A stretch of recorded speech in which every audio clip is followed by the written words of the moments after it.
My name is Cindy. We're going to be joined by my son Elijah. Don't forget to hit the like, share, and subscribe. And we appreciate all comments.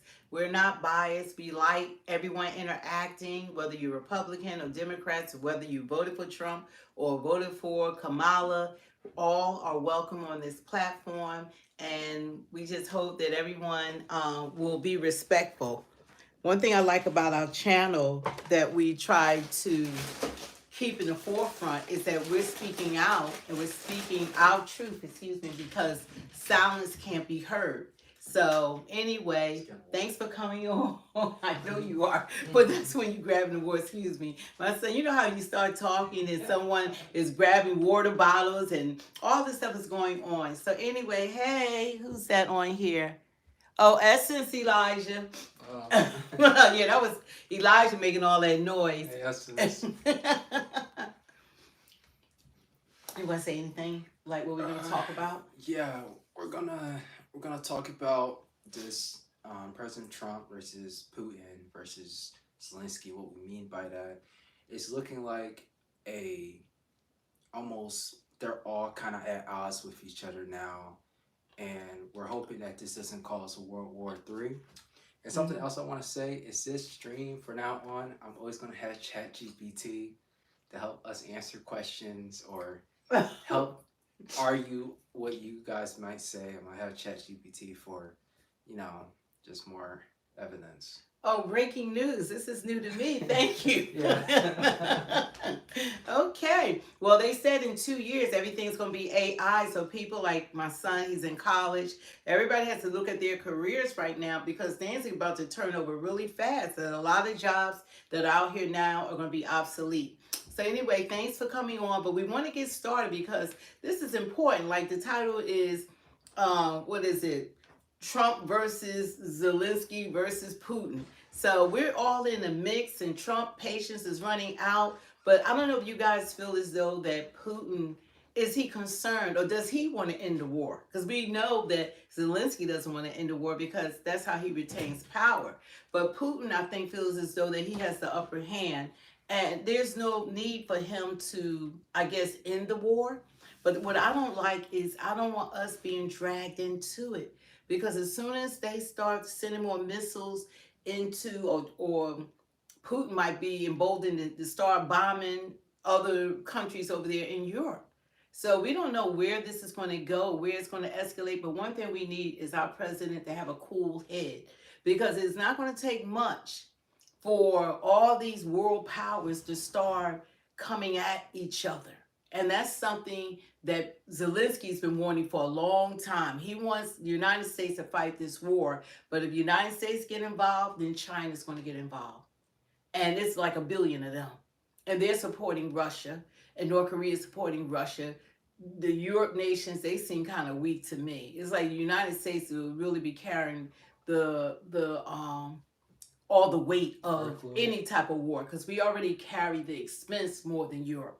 So anyway, we want to go into it and see where they're at right now. But it's something to be concerned about. He has a 2-week notice by Trump.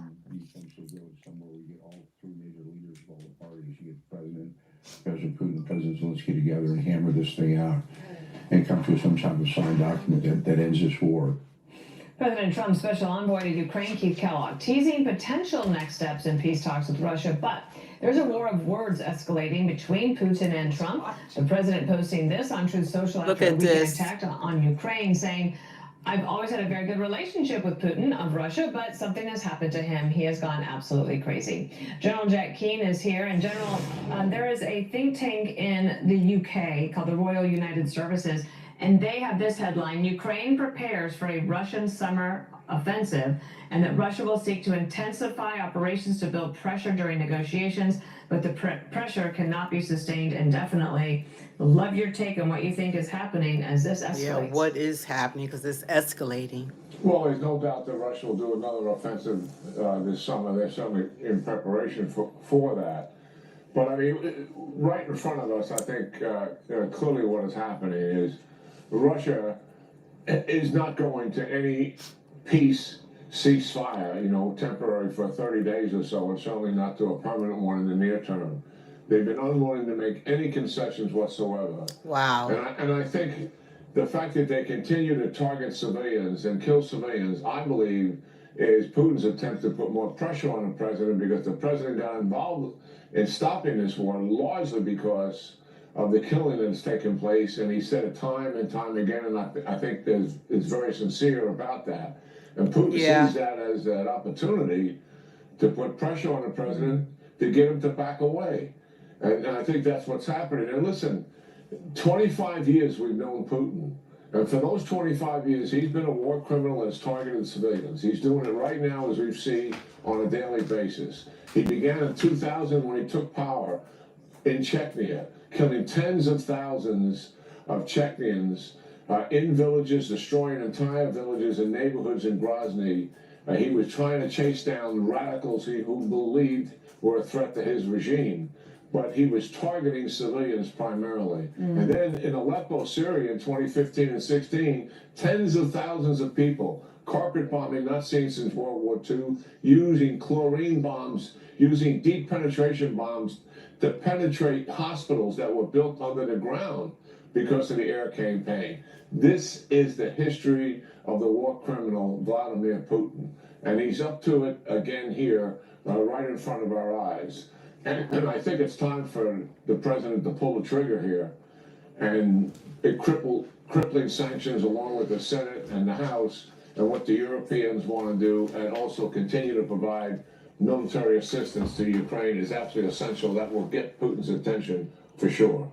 And do those sanctions have to be, what is the scope and scale of those sanctions for it to have an impact that would be noticeable right away? Well, of course, Putin has never really been that intimidated by sanctions because he always believes he can work around them. And he has done a large part of that when the war began and the United States and Europe imposed sanctions on him. But the sanctions that are planned now are much more targeted. They're on secondary sources who are certainly buying his oil, gas, and uranium, and also on the central banks. Both of those sanctions will have more adverse impact on him. And listen, his defense industrial base is really challenged. China is helping him quite a bit, certainly, as is Iran, to a lesser degree, North Korea. But it is very challenging. He's losing hundreds of tanks within a couple of month period, and he can only produce 25 to 30 a month to catch up to that. So he has challenges, and of course the casualties are well known that he's taken. He's closing in on close to 50,000 casualties a month now. Wow. It was over close to 40,000 in 2024. So how vulnerable is he wants to convey the message. Yeah, Putin wants to convey the message to his people that he's resisting the United States and NATO who are encroaching him, and he's the dominating player here. He's overwhelming Ukraine. Zelenskyy has conceded. He wants to go to the negotiations. He wants a ceasefire. The people of Ukraine want the same thing. He starts to run out of ammunition from the United States come the summer. And we've got to continue to provide that, or obviously Ukraine's going to be in trouble. And that's what Putin is counting on, that the United States will back away. That's the card he is playing here, Dana. General Jack Keane, lots to think about, and we appreciate you walking us through it. We'll talk to you soon. Yeah, you take care. It's amazing, like what's going on. Like Trump, like when he ran, that I think it was something he felt as though that he was going to be able to end this war immediately. But I think that Putin, for what was it, 3 years, no negotiations, nobody was trying to make any kind of peace talks or ceasefires. And now I feel as though that he has strengthened himself, that he feels as though that unless the United States actually attack Russia, that he can overtake Ukraine at this point. He doesn't respect Zelenskyy. Zelenskyy is a clown. He's an actor. He's not a world leader. So he doesn't feel like he's on his level to sit at the table. That's why Trump has to negotiate. Trump cares about lives. He cares about the lives and the blood that is being spilled over in Ukraine. And it has nothing to do with the United States. He cares more about the young people, men and women of Ukraine and Russia that are losing their lives. So that says a lot about who our president is. It's like it's going to take someone like Trump, because what other world leader is trying to step in to end this ongoing endless war, except for Trump. Like, what has Europe been doing all this time? What, they didn't even try to bring them to the table to even discuss a ceasefire. Not until Trump. So hopefully Trump, like he just said, well, okay, Putin, okay, I don't know what's going on with you. Trump is like, well, this dude is crazy right now. I don't know what's going on with him, but we need to end this war. And he said he doesn't understand like why, Trump is trying to be tougher with him. And he has to, because Putin respects strength. He doesn't respect a coward. Putin respects a man. So with Putin, you got to stand 10 toes down and you got to be on your game, because other than that, Putin is not going to respect you. And Trump is very much aware of that. Do you want to know where to invest? He's very much aware of that right now. Well, forget about it.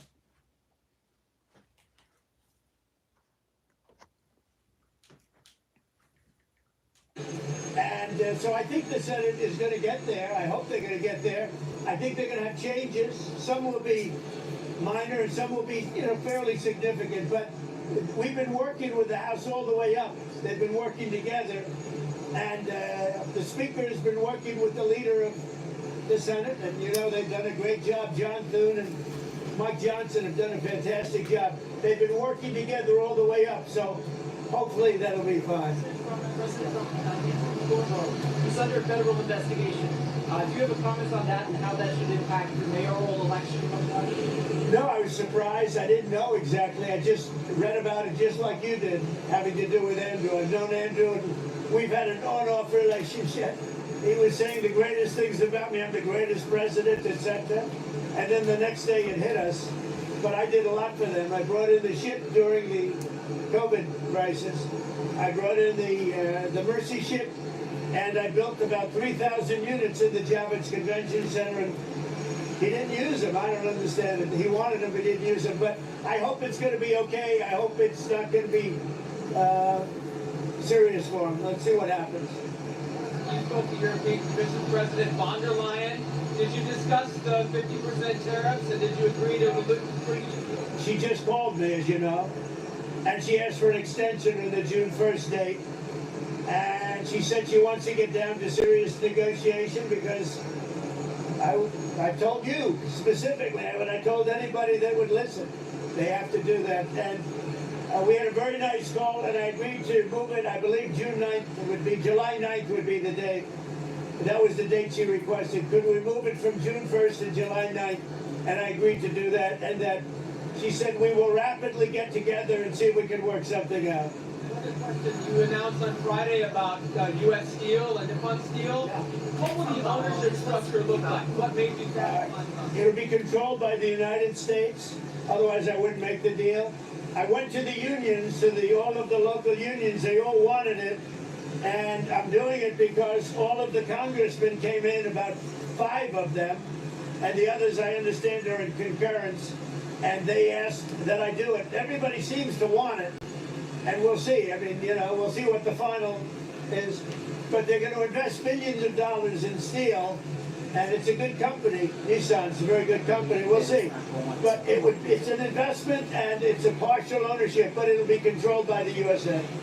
President Trump on Saudi Arabia, you gave back a lot of investments. There's an American who's stuck there facing a trial for tweets. His family wants you to intervene and ask the Crown Prince to let him go. What do you think about that? I haven't heard about it at all. Can you give me the information on the plane? Are you on the plane? Give me the information. I'll see what I can do.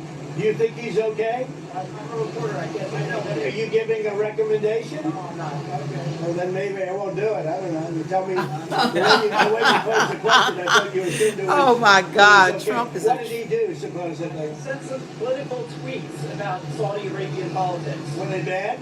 He said he approved of renaming a street in D.C. It was fairly innocent stuff by Americans yet. Let me take a look. Could you provide us an update on Russia and Ukraine as well? Yeah, I'll give you an update. I'm not happy with what Putin's doing. He's killing a lot of people, and I don't know what the hell happened to Putin. I've known him a long time, always gotten along with him, but he's sending rockets into cities and killing people, and I don't like it at all, okay? We're in the middle of talking, and he's shooting rockets into Kiev and other cities. I don't like it at all. President, what do you want to do about And I'm that? surprised. I'm very surprised. We'll see what we're going to do. What am I going to tell you? You're the fake news, right? Any other questions? Oh, my I don't God. like what Putin is doing, not even a little bit. He's killing people. Something happened to this guy. And This I is don't the like president. it. This is almost. Can I follow up on that? A Russian commander reportedly said that Putin was almost caught in the middle of a drone attack from Ukraine. So do you have any? I haven't heard that, but maybe that would be a reason. I don't know, but I have not heard that. President Trump, Secretary accepts acting chief of staff as a Biden administration holdover who has said some very critical things about you and Vice President Vance. Your thoughts on that? Who is the chief of staff? Ricky Faria. I have no idea who he is, but if he did say that, I would recommend that we don't take him. I mean, if he did say something like that, I would recommend we don't take him. But let's see. I'll take a look. Maria, I'll check it out. Yeah. On Harvard, do you think you'll come for their endowment in any way or go after financial aid? Well, look, part of the problem with Harvard is that there are about 31%, almost 31% of foreigners coming to Harvard. We Wow. give them billions of dollars, which is ridiculous. We do grants, which we're probably not going to be doing much grants anymore to Harvard. But there are 31%, but they refuse to tell us who the people are. We want to know who the people. Now, a lot of the foreign students we wouldn't have a problem with. I'm not going to have a problem with foreign students, but it shouldn't be 31%. It's too much because we have Americans that want to go there and to other places. Hey, They Austria. can't go there because you have 31% foreign. Now, no foreign government contributes money to Harvard. We do. So why are they doing so many? Number one. Number two, we want a list of those foreign students, and we'll find out whether or not they're okay. Many will be okay, I assume. And I assume with Harvard, many will be bad. And then the other thing is they're very anti-Semitic. Everybody knows they're anti-Semitic, and that's got to stop immediately. President Trump, Secretary, are you in New York Post? Oh, I like the New York crowd. I like Keith Poole. If you're thinking Trump- about selling a Trump house is anywhere like- in South he Jersey, not here for it. including the blue areas, He is really like, Trump is like not having it, that he is really upset about like what's going on. And he was talking about a few other things, but they claim that that Zelenskyy tried to assassinate Putin. I don't know if you guys have heard that they tried to take him down, but that would have been a bold move by Zelenskyy. And if he did something like that, he's going to have to be careful because Putin most definitely will put a hit out on him as well. So anyway, that's what they claim that he tried to do, that he tried to put a hit out on President. And he denies it. I want to bring it up. That's what I was looking for. On the life of Vladimir Putin. An object is intercepted by air defenses. Russia says it was a drone, one of two that officials say were launched by Ukraine in an audacious attack aimed at the Kremlin complex. Two unmanned aerial vehicles were aimed at the Kremlin, an official statement reads. As a result of timely actions taken by the military and special services with the use of radar warfare systems, the devices were put out of action. We regard these actions as a planned terrorist act and an attempt on the president's life. President Putin is not thought to have been in the Kremlin at the time. The thinking appears to be that it was a dry run. In the footage in front of the Kremlin walls, it's evident that preparations are underway for Victory Day celebrations on May the 9th, an event that Putin plans to attend. That May 9th at 10 o'clock in the morning, Putin has to be in the Red Square at the stand to observe the Victory Day parade. And that's at the time of the day and year, 9th of May, 10 o'clock, when Putin's itinerary is well known, way in advance, he should be there. So, and the Kremlin said that this alleged drone attack was a dry run, a preparation for May the 9th, when Putin will be vulnerable because his whereabouts are known in advance. It is a theory that not everyone is convinced about. I've seen the reports. I can't in any way validate them. We simply don't know. Second, I would take anything coming out of the Kremlin with a very large shaker of salt. So, let's see. On a visit to Finland, President Zelenskyy denied Ukraine's involvement. We don't attack Putin or Moscow. We fight on our territory. We are defending our villages and cities. We don't have, enough weapons for this. Yet even as air raid sirens sounded in the Ukrainian capital, the mere possibility that Ukraine had struck a blow at the heart of Russian power was thrilling for some. My classmates and I have been talking about this all day. It's very cool and very joyful. It's lifted my spirits. In its official statement, the Kremlin said it reserves the right to take retaliatory measures where and when it sees fit. Jonah Holt. So Vicky, what do you want? Like, you're saying Putin needs to get what he deserves. What do you want? You want a war? You want a war? You want World War III? Like, what do you want then? There needs to be some type of resolution from this, and that's not by attacking Putin. That's not by attacking Zelenskyy. There needs to be a middle ground.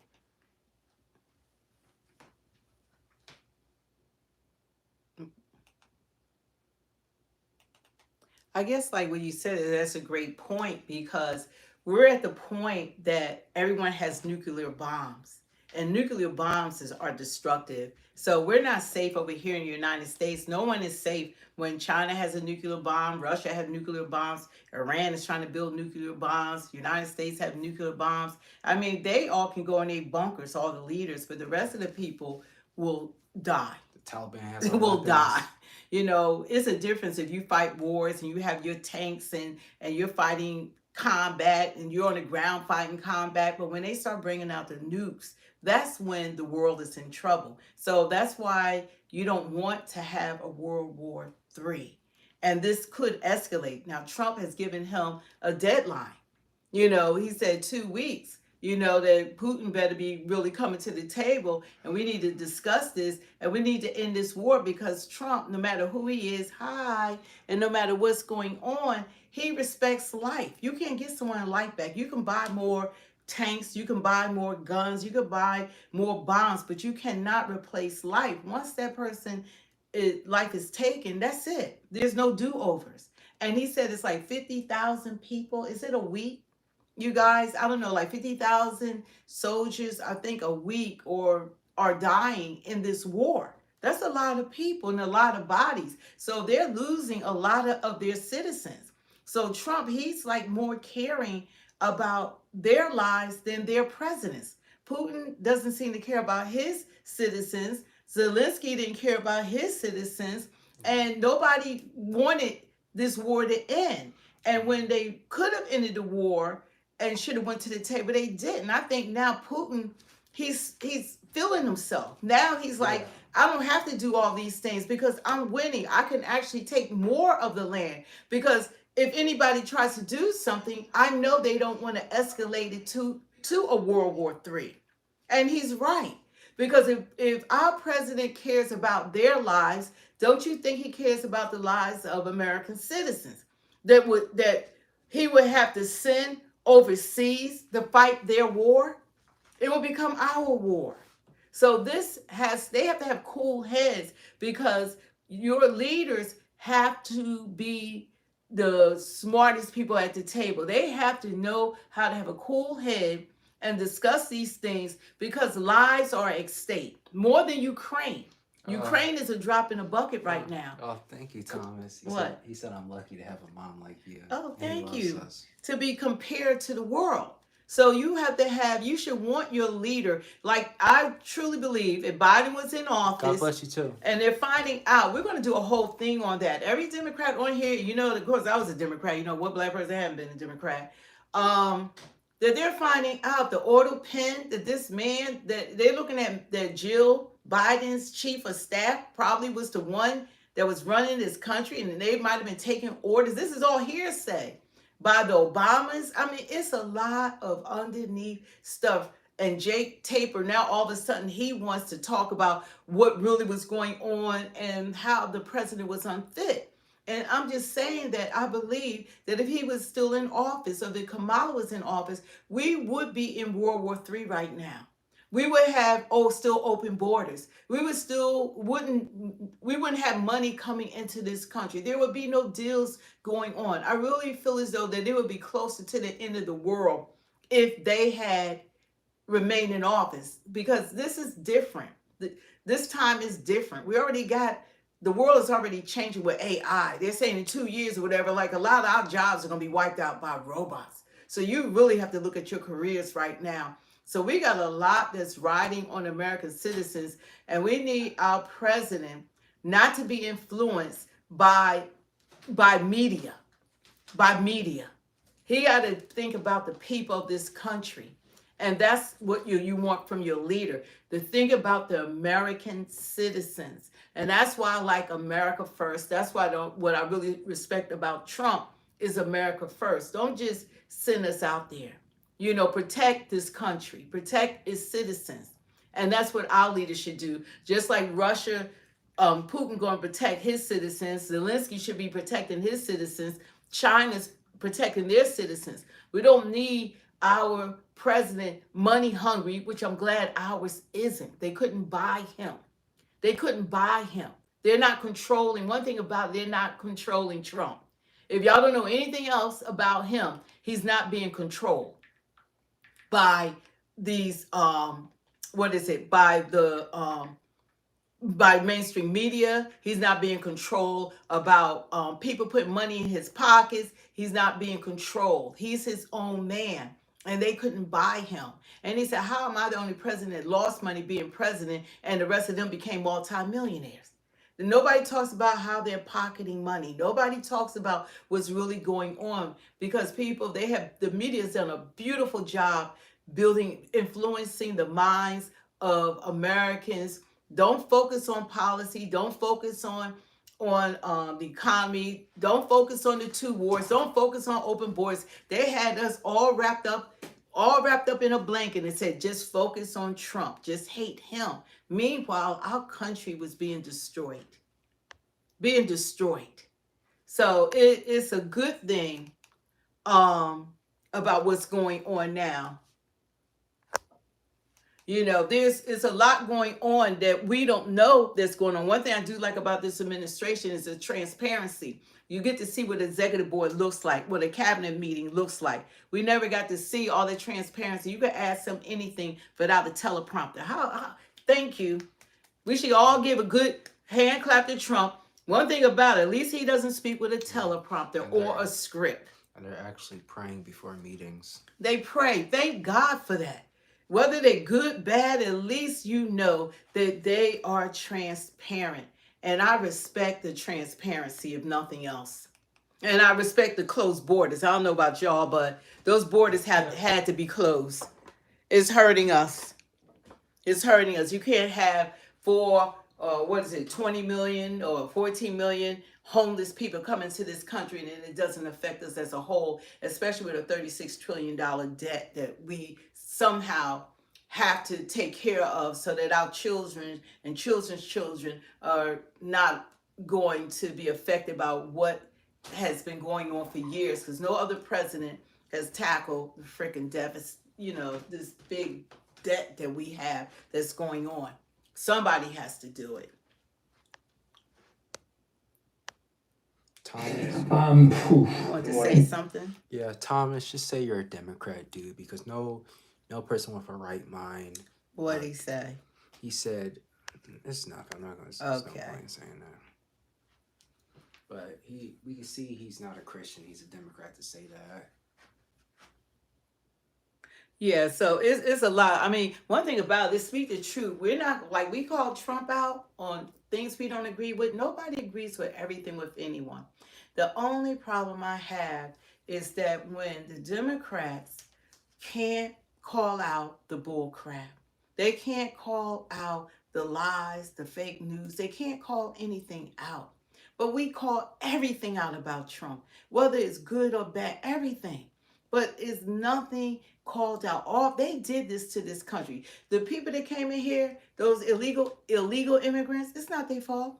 Our former president and that administration were flying them in. They would tell them to come in. They put them over American citizens. Angel and JT, do you know what Joe Biden actually did to the black community? Do you know about his 1994 crime bill? Man, the mass incarceration, black people. Where he called black people super predators and said we're beyond repair. Do you know about that? Oh, he said no rehabilitation. Do you know about that? But Trump's the racist one? Okay. Oh, you ain't black unless you vote for me. The person that took fathers out the household, sons. When you take the head out, you know what happens to a family when dad's not there? Father's not there, granddad, uncle, cousin, brother, nephew, all the men are taken out the household. And then they're giving over sentence like 40 years for misdemeanors. And, he said, don't even rehabilitate them. You know the effect that it had on the black community that was left on black women. And black women had to go to work, maybe work 1 or 2 jobs, while their kids were left to themselves, which the streets welcomed them. Wow, it's a new form of slavery. Then they get cheap labor. Yeah, that's still slavery. Yeah. They take somebody, look at a young guy, and they say, oh, I can get 30 years out of him. They was giving out sentences like nothing, no representation. Of course, they couldn't afford lawyers. So he did so much harm to the black community that's still being done. You still have judges that are still over sentencing people. But Trump did come with the First Step Act. Obama didn't do that. Obama is the LGBTQ president. He didn't do anything for black people. But Trump First Step Act came around, and that allowed black people to be released, have a fair shake in the society. And, and things are still going on. There's still work that has to be done. And the only thing black people do is that we fight and we attack each other. And, you got content creators that they go along with all the negative stuff, and they'll be right on it because they think that's what people, their whole channel, black people, whole channel is talking about other black people.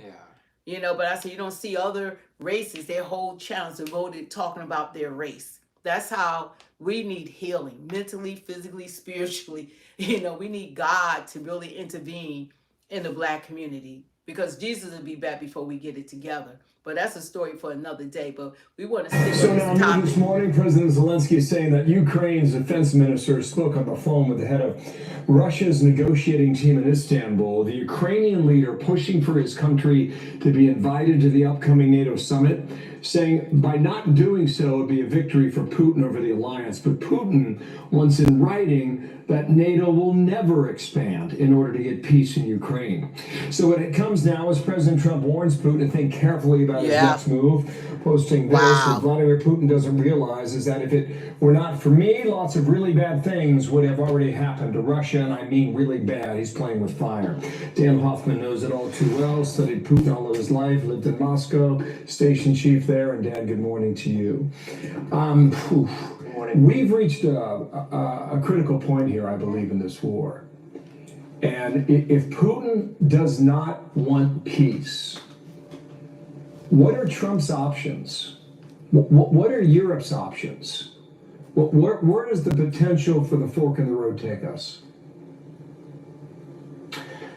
Yeah, Bill, I think it's important not only to see the world through the twisted KGB eyes of Vladimir Putin, but also to see ourselves through Putin eyes. Because Putin is a KGB guy who's sizing up the president and his administration. Putin knows that President Trump promised to end the war within a day when he was on the campaign trail. He knows that the United States would like to expand our commercial relationship with Russia, and he's certainly well aware of the contentious relationship between President Trump and President Zelenskyy. Putin probably thinks he has some leverage right now to carry on this war. The question, the penultimate question that I think President Trump might want to be asking Director of CIA Ratcliffe is, would Putin even be interested ever in stopping the war? This is Putin's war. He's spilled massive amounts of blood and treasure to topple the government of Ukraine, and so far he's failed. I'm not so sure that the war is going to end until Putin is no longer in the Kremlin. I think that's the question we need to be asking. And then a follow-up, what can we do to test that. So we may not know the answer. We haven't really used all the leverage we have. We've got secondary sanctions warmed up in the bullpen thanks to Senator Lindsey Graham and Democrats who have supported that proposal as well. And then we've got arms that we can provide Ukraine, Patriot air defense and offensive munitions. So there's a lot more that we can do to test that hypothesis. Okay, a couple things here. The deputy chair of Russia's Security Council responded to Trump's truth and said, regarding Trump's words about Putin playing with fire and really bad things happening to Russia, I only know of one really bad thing, World War III. I hope Trump understands this. You mentioned a number of things there. You know, what can you test? And you listed a number of things there. John Ratcliffe, head of CIA, what are his conversations all about? Overnight, you know, you have the German leader saying that we're going to strike deep into Russia now. And they did. There were drones that reportedly hit a number of different military installations that are building cruise missiles for the war. They're building drones for the war. So that is happening right now. But back to this point that you just mentioned there about Putin. You have to know what he is willing to accept to get peace. That's what you said. What do you think he wants? Yeah. We get that. So I think you know you're getting to Putin a little bit when you hear the nuclear rhetorical brinkmanship. When the Biden administration was talking about giving Ukraine the weapons they needed when they needed them, that's when Putin's stalking horse, Dmitry Medvedev, the deputy national security advisor, was threatening nuclear war. And that really got to Joe Biden. And I think it really induced the Biden administration not to give Ukraine Javelin anti-tank weapons and aircraft and other things that Ukraine needed when they needed it. But look, Putin's strategic objective has never changed. He wants to topple the government of Ukraine and install a puppet regime. What we need to do is make it clear that's just not possible. And where the rubber's going to meet the road is whether Putin will ever accept that. And I don't know the answer to that question, Bill, and I don't know whether we can know until we really take serious action against Russia in the form of economic pressure that we haven't taken so far, as well as military support to Ukraine. Now, President Zelensky's in Germany right now, and the Germans are talking about giving Ukraine the Taurus long-range ballistic missile. That would be a good thing for Ukraine to have in their arsenal. Dan, thank you. Come on back real soon. Seems like we're escalating. All right. Someone's got to step back here. Otherwise, it's gonna go in a bad direction. It's going in a bad direction. I appreciate it. I'm Steve Juicy. It's like it's already going in a bad direction. It's like we're already there. We're already there. Like the stuff that's going on is like Trump is so concerned about this war ending and he's tired of all the killings. But the problem is that Putin knows that he's stronger than Ukraine. He's stronger than Zelensky. And he just doesn't seem to me to have the desire to stop. And this person says Zelensky just made a big mistake. I don't know. Zelensky, he's not respected, and Putin has to respect you. If he don't respect you.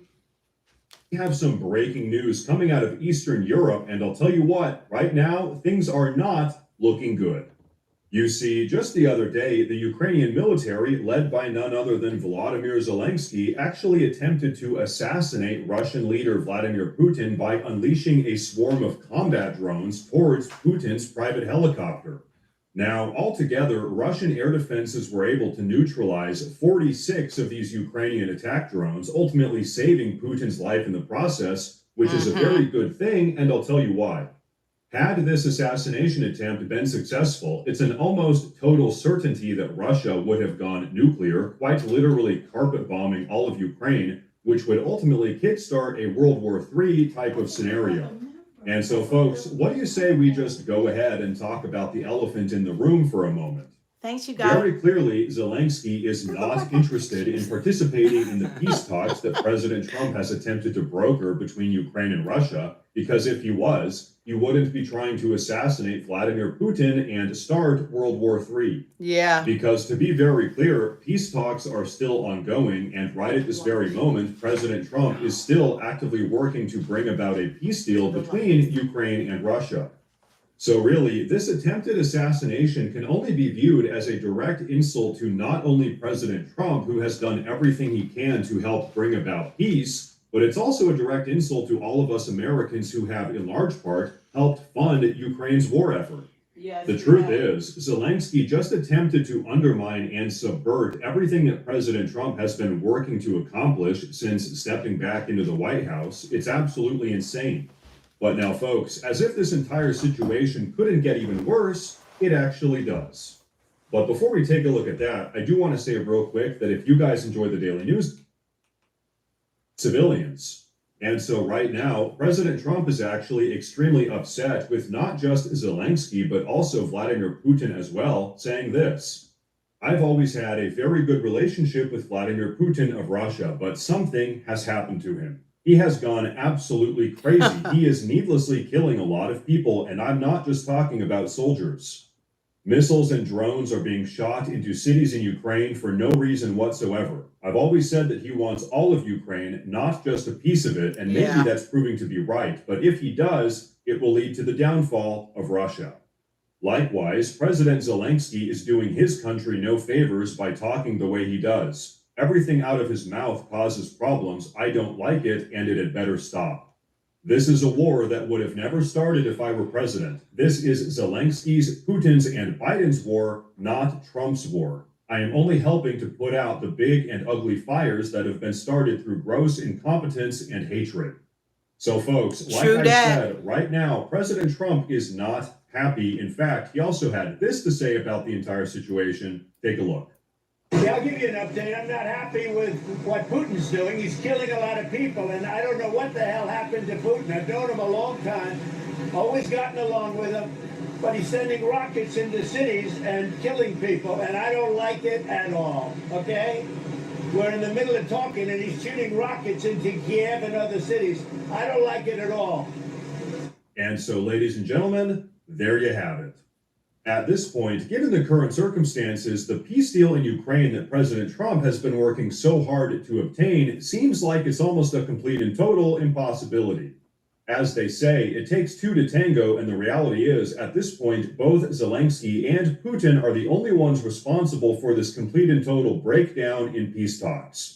As you all know, President Trump's America First foreign policy prioritizes de-escalation, focusing on U.S. interests over funding endless foreign wars. And the reality is, Zelenskyy's provocative actions, like this attempted assassination, just shows complete and total disregard for President Trump's goal of bringing about peace. Yeah, you can't take and try to kill Putin and be unsuccessful at that. And even if he did, who knows what would have happened, following that. But not when you're trying to do peace negotiations. It's like it's not all going together.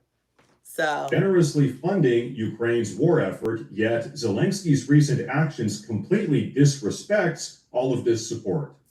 And I'll tell you what, despite what the radically progressive media has to say about it, President Trump very clearly isn't some brainless Putin shill. When Putin oversteps his boundaries, President Trump speaks up about it and puts him back in his place. But the truth is, Zelenskyy's aggressive behavior does absolutely nothing other than pour fuel on all of these already existing tensions, hindering President Trump's efforts to broker peace. Wow. And once again, here's the very bleak reality. Had this assassination attempt actually been successful, Putin's government in Moscow would have immediately started dropping nuclear bombs, which just further underscores the urgency of President Trump's diplomatic efforts. If he was So successful. at this point, I think it's safe to say that the America First agenda pretty much demands that we stop funding and supporting Zelenskyy, given all of his reckless provocations. Because the reality is, if Zelenskyy does something to kick off World War III, as he almost did just the other day with this attempted assassination, right now, the United States is complicit in the entire situation, because guess what? We all here in America have, very regrettably, been Zelenskyy's largest financiers. Yes, we have. We have been directly funding all of this insanity going on in Eastern Europe for years now, and because no one other than President Trump is actually trying to de-escalate the situation, every single day, thousands of lives are being lost and millions of dollars are being wasted. And as President Trump likes to say, if the 2020 election had gone just a little bit differently, literally none of this would even be happening right now. As you pointed out earlier, this is Zelensky's war, Putin's war, and Joe Biden's war. Yeah. Trump had nothing to do with the outbreak of this entire situation. Yeah. So really, President Trump's tireless But it's work trying to to bring put this it on war his to an end shoulders. is really just a charitable act out of the goodness of his own heart. But he has absolutely no obligation to single-handedly solve this issue. In fact, he can't single-handedly solve this issue. If the two primary parties involved, Ukraine and Russia, refuse to work with President Trump's goal of de-escalation, then it's never going to happen. And that seems to be the direction that all of this is going in. So I don't know about all of you, but in my humble opinion, I think it's time to cut Zelensky loose and wrap up this entire situation. This isn't our problem. It never should have been our problem. And going forward, we need to focus on all of our own issues here in America. Because, ladies and gentlemen, that is what it looks like to put America first. Now, ladies and gentlemen, before we wrap up... This is crazy. Like, what's going on? I think that he did a good job summing it up, that Trump ran on America first. And it's like we're always handling everybody else's problems, become our problems. And it's not Trump's war. It's Putin's, it's Zelensky's, and this was Biden's war. But now Trump's here trying to clean up their mess, just like he had to clean up the borders, just like he had to try to stop the war in Gaza. Like, he's like trying to undo everything that was done the last 4 years. All this stuff happened, the economy, inflation, 2 wars, open borders, the last 4 years. And you know who was responsible for all that? The Democrats. You know what the approval rating is right now? What is it right now, you guys? Any of you know? You know all this stuff that's coming out?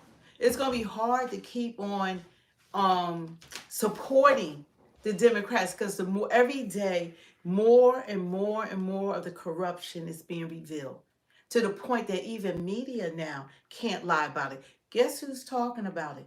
The media. CNN, msnbc, all of my former channels that I used to love. I mean, I was just taking it all in every day, you know. But now they're forced, even The View, everyone is forced now to admit what was going on, because you know why? It's all coming to the light.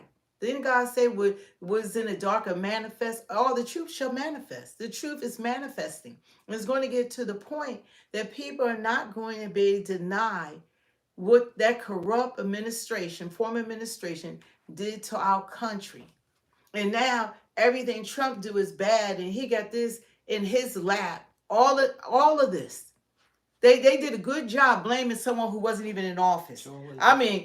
Jolie, did we say one time that we're for Russia or Ukraine? No, we never said that. We haven't said we're for America. You said that we're Russian simp. We never said we're for America. We want our president to we got our own problems. Haven't y'all noticed?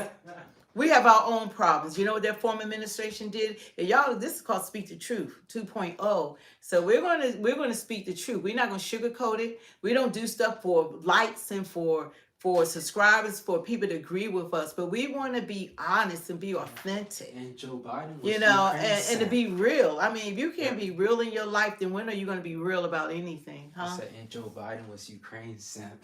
Yeah, Joe Biden was Ukraine simp. I mean, what did our taxpayer dollars, $350 billion, and we won't help our vets? We won't help our homeless? You know how many homeless Americans are still on the streets? You know how many homeless veterans that are out there? They haven't been given what the illegal immigrants have been given. We got our Americans need jobs. You know who have jobs? You don't hear about illegal immigrants losing jobs. You hear about Americans losing jobs. Isn't that crazy? And you still have people right now, it's like jobs are going to become like really scarce. And what happens like when you actually want to work and can't find a job, then what are you going to do? Then what are you going to do? Then you want to work, but there isn't a job for you. So America has to focus on, our president has to focus on America. Okay, we're the ATM of the world. We're Bank of America. I see how they got their name. We're Bank of America, but guess what? It's closed. we have no more money to give to anybody. We need them, like Trump, he going all over the world to have them invest in the United States because we need people to invest in us. How did that sound to you guys? Even Democrats. And I can say that as I voted just for Democrats just for since I was old enough to vote. Wow. Khaled said, You know? Khaled said hi from France. I think Trump's a good president like Kennedy. Oh yeah. Yep. He's trying. You know, and the thing that I respect about him is that he couldn't be bought. They couldn't buy him. They couldn't offer him money. They're not controlling him. And that's what they don't like. But you know what they're doing? They're taking the judges. Everything he tries to do to make America safe again, make America healthy again, make America smart again. Even our education system is jacked. Our kids, we're paying more money for our children's education, but we're like almost the dumbest in the world. How is that? How is that so? You know, because things we need to take a look at it, and that's what Trump is doing. We need to, make changes. Yeah, and why should veterans support Joe Biden and the Afghanistan 6 soldiers in Afghanistan and him looking at the watch at the funeral? 13 people lost their lives. Soldiers lost their lives, and over 50 or 60 of them were mutilated. They lost limbs. They lost everything. And this man wouldn't even show them respect to go to their graves. Like when they did fly the bodies in, he looking at his watch, and like he has something to do. These people lost their children, and why will we hightail out of Afghanistan when we are the greatest power in the world? But we're going to leave billions and billions, hundreds of billions of dollars worth of our equipment. Iran was like, look at the videos. Iran said, this is a new day for us. And now the Taliban got our equipment. They got our equipment. And they selling to the rest of the world. What kind? That's who the leadership was. And then who pardons their entire family? And nobody, see, all that stuff is coming out. It's going to get to a point, everybody that has something to say, you're not going to be able to defend the nonsense that went down. No matter what you say about Trump, and I don't like everything. I don't like everything. But I'd rather have him as president than anybody else right now, especially Kamala and Tampon Tim. To the destroyer guy, our whole family actually was in the military, or veterans and still current soldiers. Cops, police officers, military. Yeah, and that's why we care about the vets. Because we have our family members that fought for this country and died for this country. Okay? And it matters. It matters. And I don't want my children or whatever to have to go over to some freaking Ukraine because they starting a World War III. Nobody's going to win. Nobody's going to win a nuclear war. Nobody's going to win. There's no more winning wars.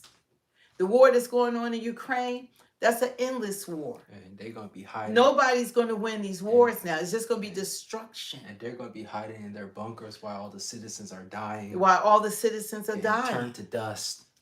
But people are not actually understanding that we're beyond the normal wars. We're in the phase of nuclear wars. And that's why this would be different than World War I, World War II. If we hit World War III and people start dropping nuclear bombs, it's over for everyone, everybody. And we don't want that. And it's not like even an easy death, that radiation and all that. We don't want that. And that's why Trump is doing all he can. He's saying we don't want that because nobody's going to win. Everybody's going to lose. Everybody. I think we got a member. Thank you for joining. Well, he's been hating the whole stream. Oh, well then, thank you. Not anymore. I mean, it would get like, it would get real crazy. It's going to get real ugly. And there's no winning any future wars, the wars that are the future. There's no winning. The good, the bad, and the ugly. That's right. No good, just bad and ugly.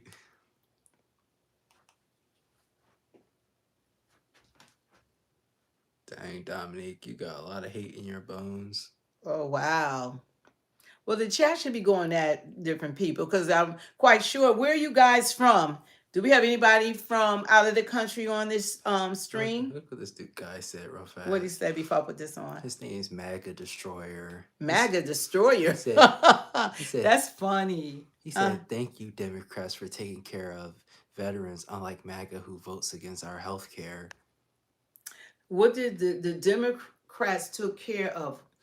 Didn't you? That president left soldiers and left people in Afghanistan. What did he do for vets? What did he do for the vets?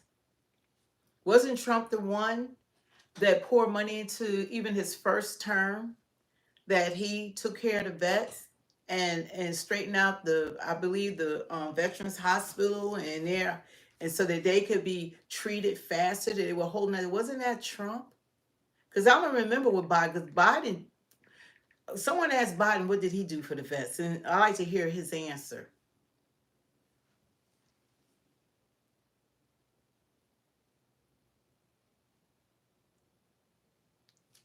ChatGPT, it said 6 different things that Trump has done for veterans specifically. Oh, go ahead. Tell them what. This is some things what Trump has done for veterans, just in case y'all, some people didn't get the memo. During Donald his presidency, he implemented several initiatives aimed at improving services and support for U.S.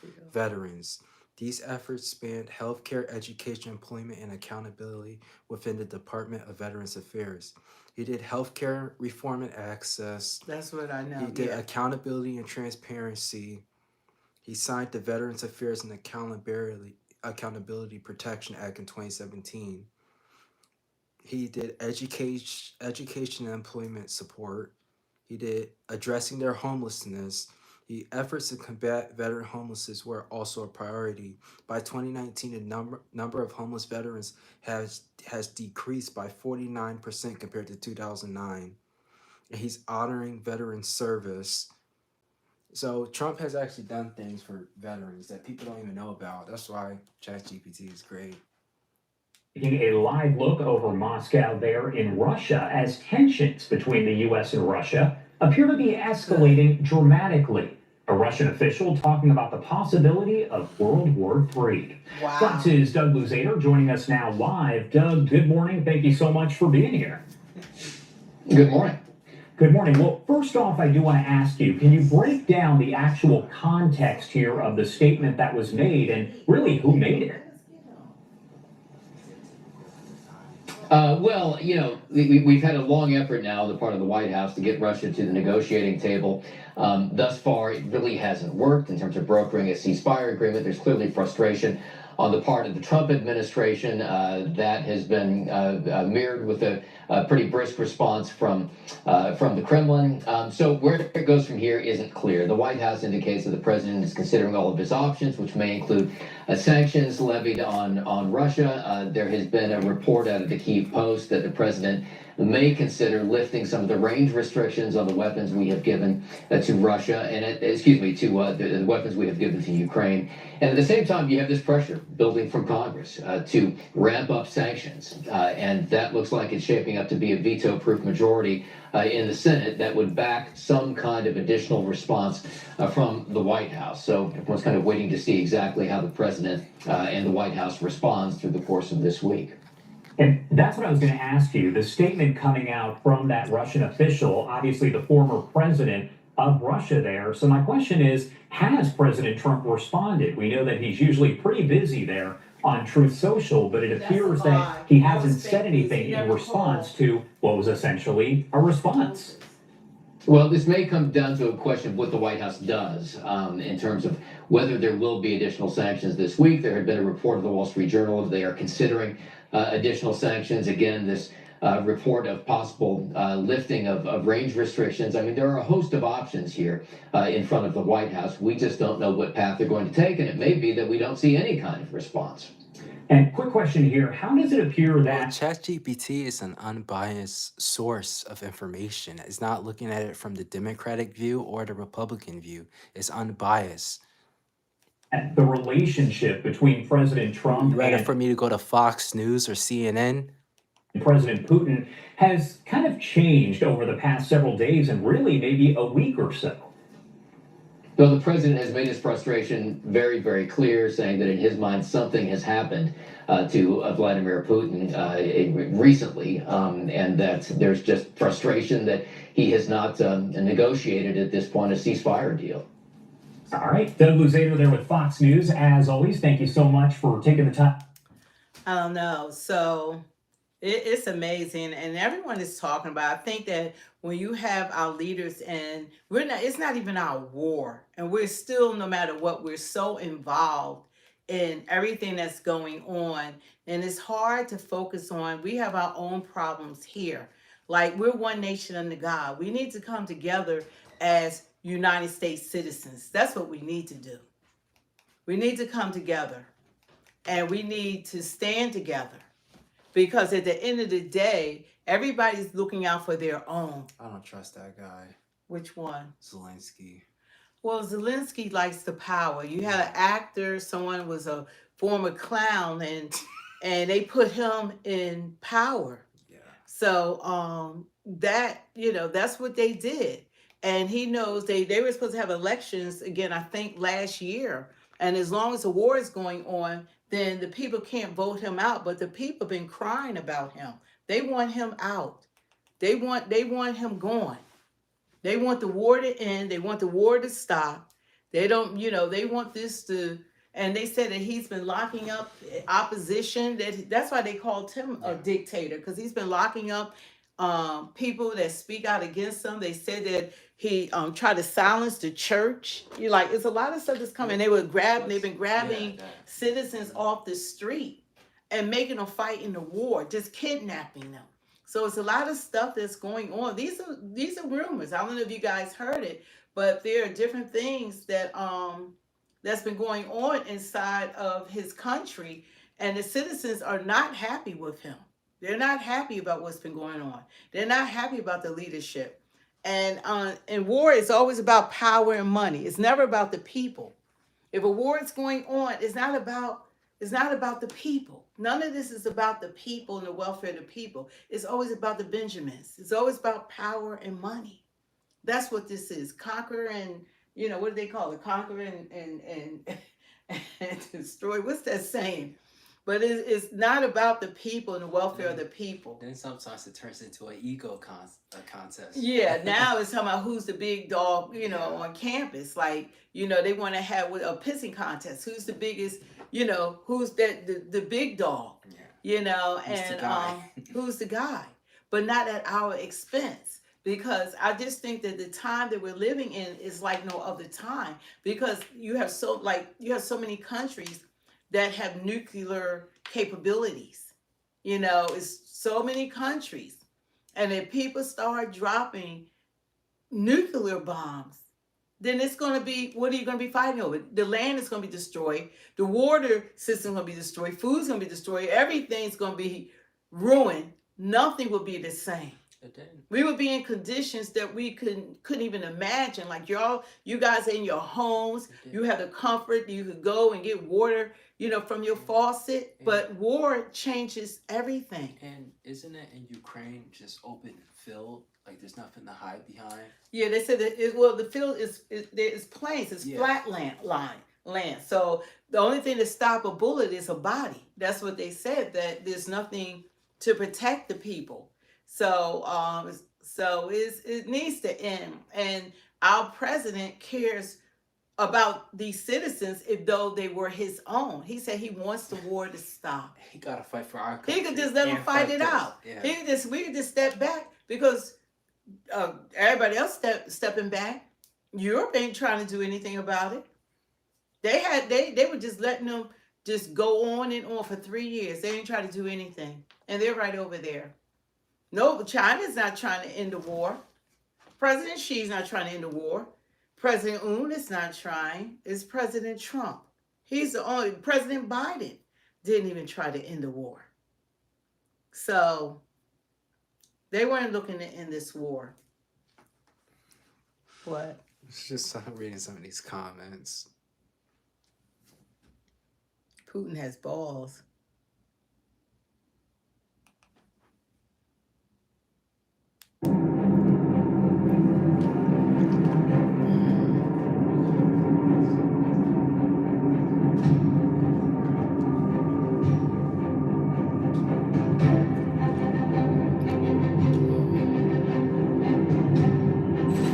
U.S. President Donald Trump delivered a sharp warning to Russian President Vladimir Putin, saying he is playing with fire.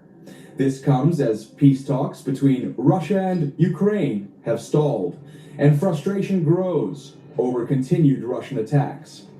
In a post on his Truth Social platform on May 27th, Trump wrote, "What Vladimir Putin doesn't realize is that if it weren't for me, lots of really bad things would have already happened to Russia, and I mean really bad. He's playing with fire." Though he did not detail what the really bad things would be, reports suggest the White House is considering fresh sanctions on Moscow as early as this week. Trump's latest comments come just days after he slammed Putin as crazy, following Russia's record-breaking drone assault on Kiev over the weekend, which killed at least 13 people. Also, Trump condemned Russia's massive aerial assault on Kiev, calling Putin's actions disturbing and saying, "I'm not happy with him." This came after Ukrainian President Zelenskyy accused the U.S. of staying silent on Russia's latest attacks. I'm not happy with what Putin's doing. He's killing a lot of people, and I don't know what the hell happened to Putin. I've known him a long time, always gotten along with him, but he's sending rockets into cities and killing people, and I don't like it at all, okay? We're in the middle of talking, and he's shooting rockets into Kiev and other cities. I don't like it at all. President, what do you want to do about that? I'm surprised. I'm very surprised. We'll see what we're going to do. What am I going to tell you? You're the fake news, aren't you? You're totally fake. All right, any other questions? I don't like what Putin is doing, not even a little bit. He's killing people. And something happened to this guy, and I don't like it. Can I follow up on that? A Russian commander reportedly said that Putin was almost caught in the middle of a drone attack from Ukraine. So do you have any... I haven't heard that, but maybe that would be a reason. I don't know, but I have not heard that. On May 25th, Trump told reporters that he was absolutely considering increasing sanctions on Moscow as diplomatic efforts stall despite a recent phone call between the two leaders. Trump said Putin had agreed during the call to immediately start talks towards a truce. You're unhappy with President Putin. We've talked before about putting more sanctions on Russia. Is that something you're considering more true? Absolutely. He's killing a lot of people. I don't know what's wrong with him. What the hell happened to him, right? He's killing a lot of people. I'm not happy about that. I don't know. Trump has more care than these presidents. MAGA destroyer, we don't believe anything you say. You're too scared to even have a picture of yourself up. You saying you saw what he said? No. Yeah, he's just a troll. Yeah, exactly, Mr. Busky. He said, "MAGA destroyer, why are you so full of hatred towards the people that did nothing to you? You need a hug?" Here you go, virtual hug. You know, it's amazing. Like when you look at like what's going on between Russia, Ukraine is affecting the world. Into a war that we have nothing to do with. Instead of like Trump is saying how many thousands of people are dying there, imagine millions of people dying all over the world. So it's a vast difference of how this could escalate. So whatever Trump has to do to bring Putin to the table, whatever he has to do to get his attention, because Zelenskyy can't do it. It's Zelensky's war. He can't do it. You know, so he needs Trump. Because who else is going to do it? Trump. Someone let me know what other president in the world, other than the president of the United States, can end that war. Will end the war. I want to know who is it? If President Trump doesn't step in, where are the rest of the world leaders at? How come they haven't tried to end the war? Why aren't they doing something? MAGA destroyer, why did you vote for Kamala Harris? Just answer that one. Yeah, freedom is not everybody's war. Not this one. not at our expense. Some of our freedoms, everybody. We all gonna get nuked all together. Getting nuked is everybody's nuclear war. He replies to my question with a question. It's amazing how people but you gotta look at it. It's like 240,000 Ukrainians that we're taking care of here in the United States. They're on our Social Security. They're getting SNAP. They're getting Medicaid. So they're getting. We gave $350 billion more than anybody else in the world to Ukraine. And then they want our bodies. What they really want are bodies. They want bodies. That's what they want. And it ain't happening. And what's going on there, Trump wanted it to end immediately. How come Biden didn't end the war? They could have prevented the war. Tell me why didn't Biden prevent the war before it even got started? Why did Putin feel so emboldened that he felt that was the time while Biden was in office to attack Ukraine? Because we had a strong president, right? We had a strong administration. How come when Kamala went down there to speak to supposedly these presidents, how come she didn't have enough voice to prevent the wars? See, it's easier to stop something from happening than after it happens to end it. That's why Trump kept saying, if I was in office, it would have never happened. When you're a leader, you're supposed to be ahead of the problem, not waiting for a problem, then trying to resolve a problem. He's on the back end of a problem that existed before he had taken office, years before he had taken office. But it's easier to prevent a problem than now trying to stop this war. And the Biden administration had every opportunity to have prevented this war. And they didn't. And guess what? They allowed it to go on for 3 years without uttering one word to stop it. Not one word. Not one word. But we kept sending resources. But none of them tried to end it. And Trump was like, why? How come all these years nobody tried to end the war?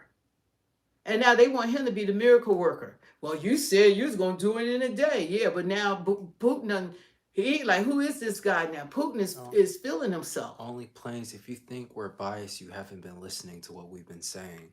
Because we are not in 100% agreement and support of everything President Trump does.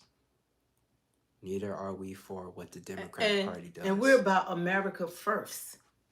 We can never focus on this country that has been ruined by the previous administration, because our president has been everywhere. He was just overseas, Saudi Arabia, making deals. He had trillions of dollars coming into this country. Ever since he came in office, $500,000 from Apple, $500,000 from Nivea, I think that's the name, billion dollars. Sorry, I'm talking about billions. Billions. Where they actually treated him like the president of the United States. I have never in my life seen any president get the respect that Trump got when he went overseas. The Crown Prince and Qatar, all of them, they were giving him a jet escort into their freaking countries. They treated him like royalty. They have more respect for the President of the United States than the Democrats, citizens of the United States of America. They respect him more than the Democrats because they recognize leadership. They rolled out the red carpet for him. They played his songs. They did everything, and they treated him with respect. And when they treated him with respect, that was showing us respect. They didn't do that. They wouldn't even meet Biden at the airport. You know that, right? You do realize Trump is a billionaire. How could he get bought out by anyone? They sound silly. They really sound silly. He doesn't even take a paycheck, right? He's working for free. And you know what he went through to get to back in office. 2 or 3 assassinations attempts. They tried to lock him up. They tried to take his property. They tried to take him off the rolls. They did everything possible to that man. And guess what? He's the president. That's how bad the Democratic Party has become. Because just in case y'all didn't get the memo, it's not the same party of yesteryear. That Democratic Party, they not about the people. Oh, thank God. See you later, Democratic Party is supposed to be about the people. They're not the People's Party. They're not about the people. They are about themselves and about lying to the people while they do nothing. Nobody holds them accountable to do their damn job. Right now, the way the economy, what deals are they making? What are they doing for the American people? Except for complaining always about Trump. I got tired of hearing that. That's all they do while they do nothing. Nobody requires them to do anything for the people. We don't hold them to any stand. Even Bernie Sanders talking about, he even talking about, you're right. It's like people want you to talk about the economy, get jobs and all that. And they had a deaf ear. Like can you hear us now? Y'all not in office. Can you hear us now? Yes, during Trump's presidency, he pledged to donate his annual $400,000 salary to various federal agencies to the people. And during his first 4 years term, he donated $1.6 million in total of his presidential earnings. To the people in chat saying that he doesn't donate and not take the money for being president. Yeah, he doesn't take a salary. He's working for free. And the man doesn't sleep. I don't even know where he gets the energy from. I have no idea. Where is he getting his energy from? Yeah.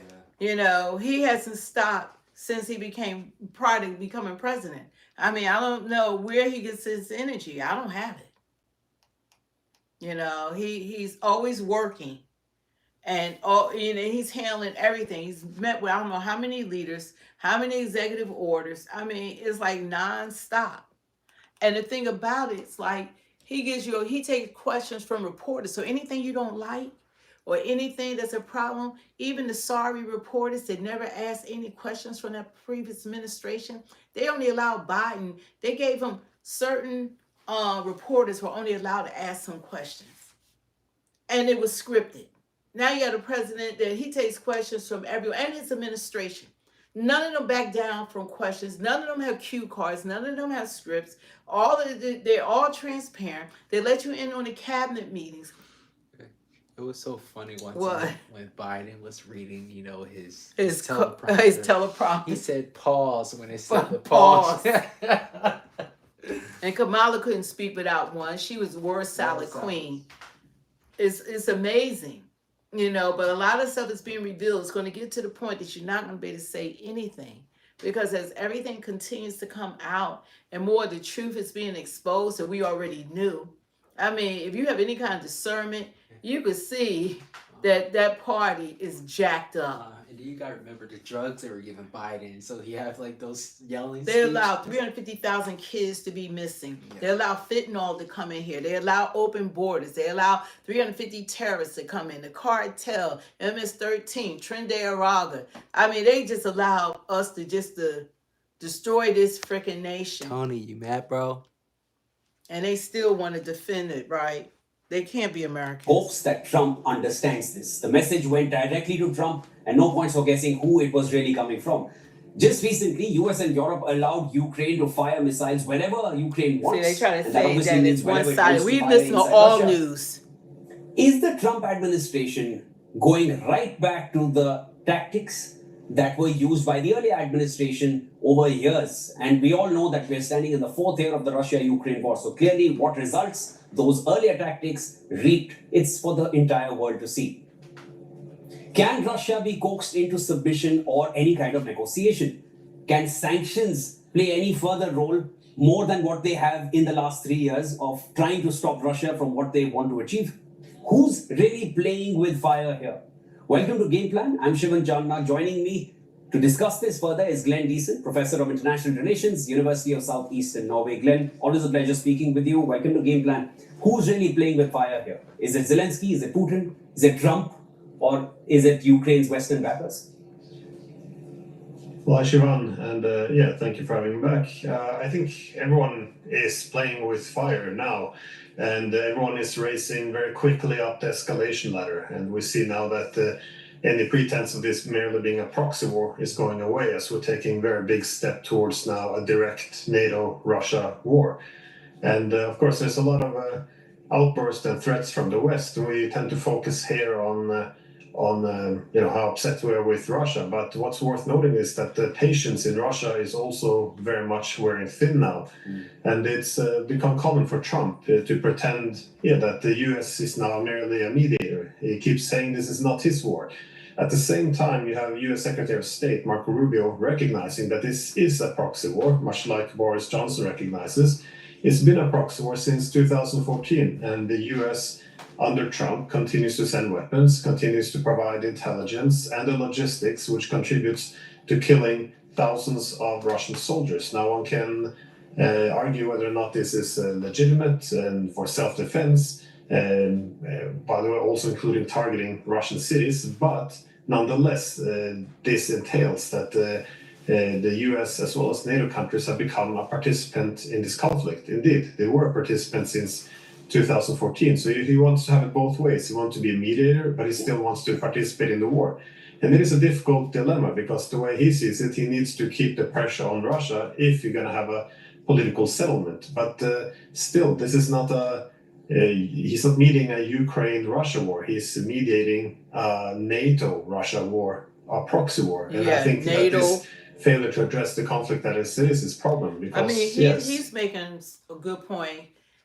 Trump is the mediator for NATO and Ukraine and Russia. I wish that we could just focus on the good old USA. That's what I like. And see, like I said, like people think that we don't just listen to msnbc, CNN, Fox News. We listen to everyone. We listen to world news. Everyone. We listen to everyone's perspective. Yeah, David said the U.S. needs to get out of the Russian war. Yeah, it's not. It really isn't. But guess what? The point that he wasn't making, everyone's depending on Trump. They're all depending on Trump to do something about the war. But they didn't put this weight. Biden walked around and he spent 40% of his presidency on the beach while all this was going on. And nobody held this man accountable. It just doesn't make any sense that it didn't just start January the 20th when Trump was sworn in. This has been going on since 2021? Or 2022? They said as of May 2024, the U.S. had given approximately $175 billion in aid to Ukraine. And the Biden administration did several mechanisms to deliver this aid.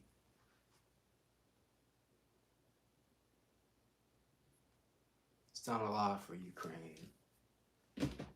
But all that money, to how many people it could have helped in our country. Yeah. Could have got like everyone off the street who are homeless. Yeah, it's like we've been helped illegal immigrants more than the American citizens. American citizens still aren't benefiting like people that have illegally entered our country. And we're taking care of the good, the bad, and the ugly. All of them, everyone. But our soldiers that fought for this country that are suffering from mental illness and everything else you can think of, they are still on the street. Trump just did, I think a few weeks ago, he said he's going to take money that's supposed to go into migrants and give it to the homeless vets that are living in tents on the streets. I mean, it just doesn't make any sense. China, you could go over President Xi, he's not going to help an American citizen over in China before he helps his own citizens. No country is going to do that. You go to Canada, they're not going to help a Russian citizens over the Canadian citizens. But in the United States, we had our former president, help. He's doing more for people who are illegally, who aren't citizens, than the people that are here. And they said, like, the people that want to kick off of, Medicaid? We have 1.2 million people, illegal immigrants on our Medicaid. We had, what was they saying, like 7 million? It was on Social Security. I forget the numbers. It's astounding. So it's not going to be anything left for the people who really need it, the people that paid into it, and for our disabled, for our vets. We have these people on there, and the people that need it aren't being helped. See, that's what's wrong with the picture. It's great helping, but I'm gonna help my family before I help your family. You gotta take care of home first, and then you give. You give what you can, and this is our home. You're supposed to help your house, your home first, and then you help everyone else. But the United States been helping everyone else and putting their children last. Putting their children last. Their children are begging, crying, talking about eggs are too high, gas is too high, inflation is too high. Can't, the job market is crazy. They're complaining about everything. It's just like, I wish the people in the chat and just people in general will say why you're for Ukraine so much. Like, everyone in the chat I'm seeing is for Ukraine. Like, why are you for Ukraine? Just please answer. They that. might be Ukrainian citizens that are living in the United States, but they're not. If you're for Ukraine so much, guess what? They need soldiers. You could go over there and fight the war for them. You can volunteer and show your real support. Volunteer and go over there and die for that country. You can volunteer. If you really supporting them, then go over there, because it's an endless war, and they can use you over there. And Zelenskyy, hey, he's an actor. You got an actor for a president. And guess what? You go over there, they'll kidnap you off the street. You don't have to find where to go to sign up. Just you can catch a plane tomorrow and you can go over there. Only planes. That's all you got to do. Just go over there. You're in agreement with Zelenskyy. Go over there and fight. Isn't it a good thing? Only planes that Trump and Putin have gotten along. You're saying that's a strange. That's a what? They said what? He's saying that Trump and Putin getting along is a worrying thing. You know what? What you have to learn is that you have to negotiate even with your enemies. You have to be able to have communication. And a good leader knows that. You already know what they are, what the character of people. But you got to know how to be in a room with people, and you have to know how to get done what your agenda is. And if Putin won't talk to, who else does Putin talk to? President Xi or President He don't talk to NATO. He doesn't talk to Europe or the rest of the world. So guess what? Trump has his ear. Biden didn't have his ear. So you need someone that can communicate, that they will listen to. And first of all, someone like Putin is a man's man. He have to respect you. Yeah. What he said about Trump when Trump got shot at, he said what he respected about Trump was that when he got shot and everything, that he handled like a man. And he said that he didn't like American media because they go after the children. He said in his country, they leave women and children out of it. And he didn't respect it, but he said he respect Trump because he handled it like a man. The other countries, they not girly girl men. They not homosexuals. They men. And they got to respect you. They're manly men. Remember how Trump moved the guy out the way? When Trump came in, he moved him out the way and did this like I'm here. He has respect. And if you saw what happened when he went overseas, they treated him like royalty. Yeah. They respect him. The Crown Prince committed to invest $1 trillion in the United States. You got all these countries. Y'all not understanding this. I have never seen any president have money coming into the country like Trump is having coming into the country. I don't want to see Americans lose jobs. I didn't like when Elonmusk came in with Doge. I like getting rid of the waste because we have people that are stealing from us. But I don't want Americans to lose jobs. Americans were losing jobs, not the illegal immigrants. They still hired. But Americans are losing jobs. Americans need to be America first. We need to do better. Now they're talking about AI in 2 years. In 4 years, jobs are going to be really scarce. because AI is going to be able to do your job. Elon's destroying the neighborhood for that. Yeah, Elon ain't no fool. They're going to have robots doing everything. And it is something that people need to be looking in, your employment. Like, what type of job do you have that a lot of jobs can be replaced by AI? Talisha, I'll reply your comment in a second.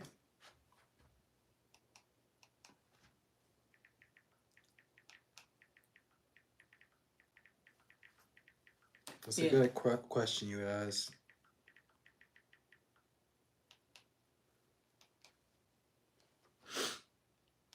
Just a second. What are you looking up?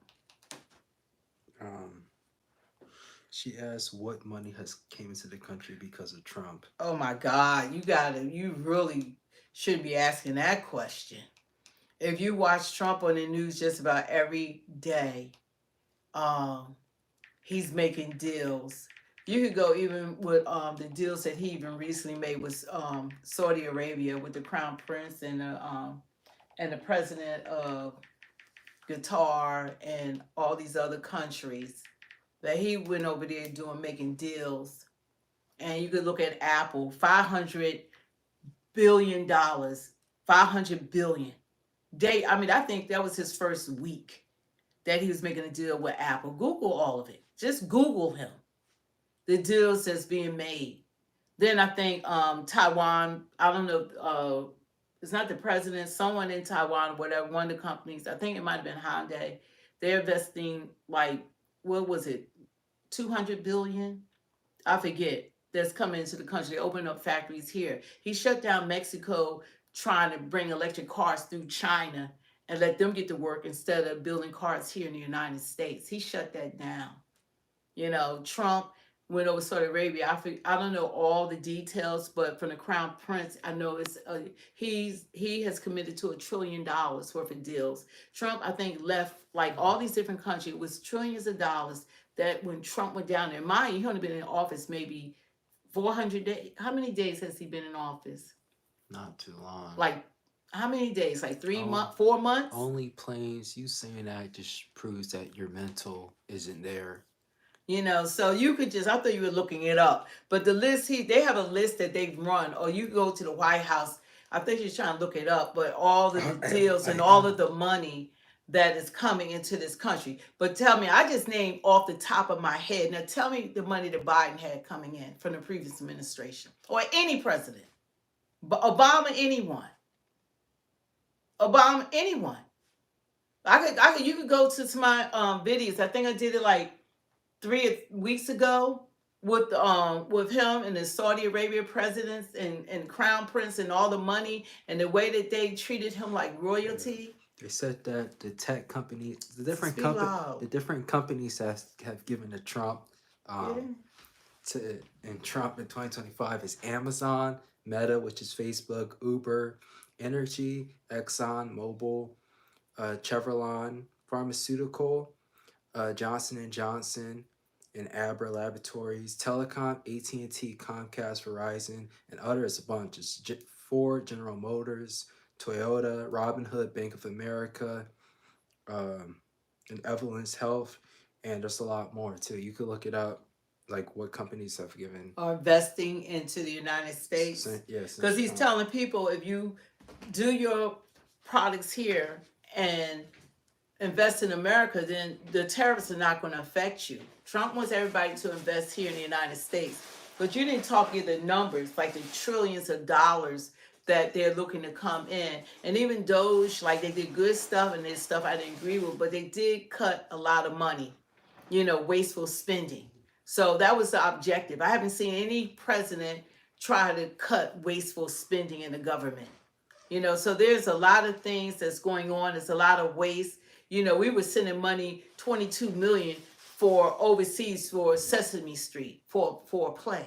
$22 million. We were giving $40 million per week to the Taliban and cash money that Biden started in 2021. I think that's been $6.3 billion. We've given cash money to the Taliban. And the only way that can stop is through Congress. Why are we sending cash money to the Taliban? All this crazy stuff is going on, and y'all really have the audacity not to question or even, you could look this stuff up. Look it up. That's because That's because they're watching CNN. Yeah, I had to get off. Look, I was a fan of Rachel Maddow and CNN and Morning Joe and CBS and ABC and all your newscasters. Lester Hall, all of them.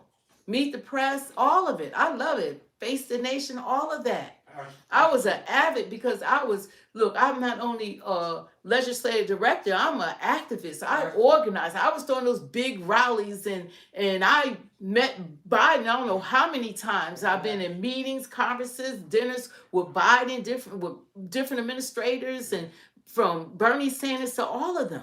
I was at the DNC in 2020 on the floor when they were doing nominations and everything when Trump won, actually, that time. But I was supporting Hillary at that time. So, yeah, I could bring up so many pictures. I done met everybody you could think of.